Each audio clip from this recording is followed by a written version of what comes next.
Do you know why the problem of David was very complicated?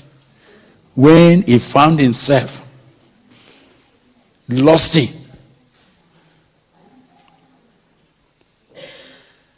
Some of you will think that it was the day he slept with Bathsheba that his problem started. No.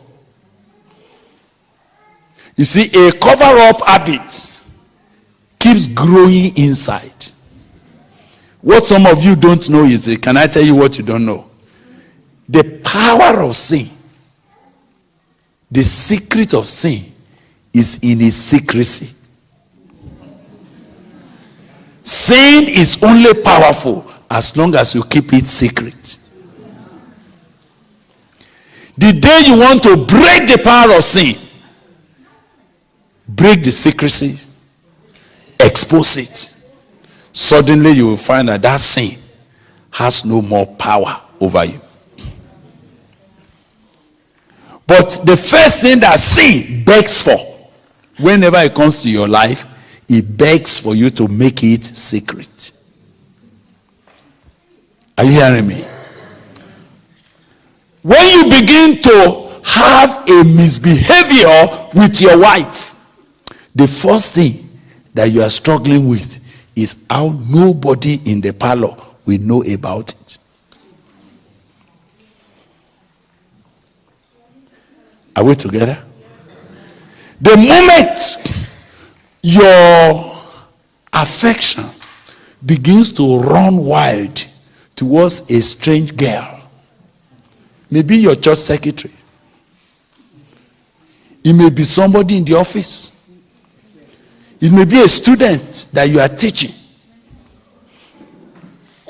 When your heart begins to go strangely to that, the first thing that sin begs you for is how to make it how secret.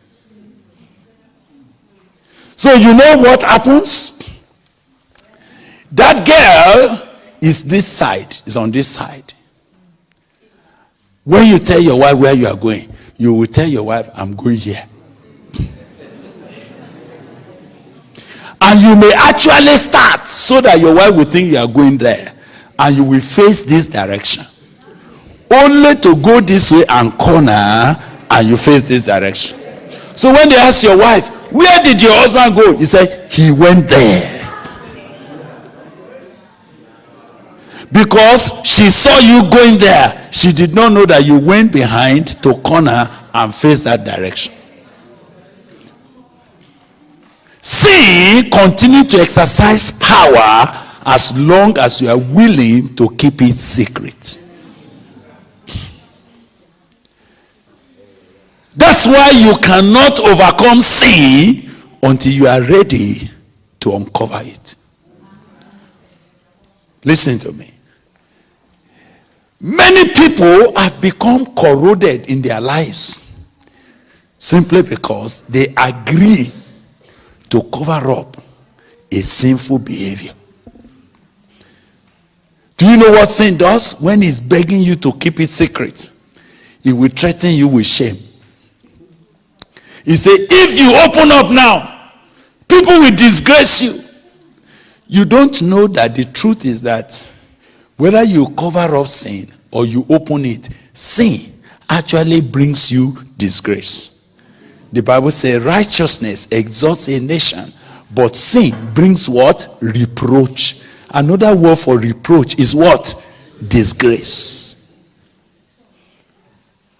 There is no man who can continue in sin and be in grace. Every time you sin, there is a measure of disgrace. Sin, every time it comes to a man's life, is a reduction of grace. Grace teaches us to say no to sin.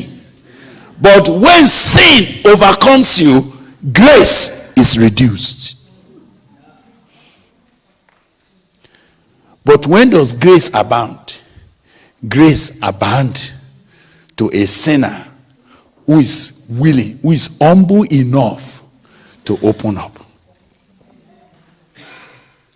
So the first step, the first principle of personal restoration and revival is behold.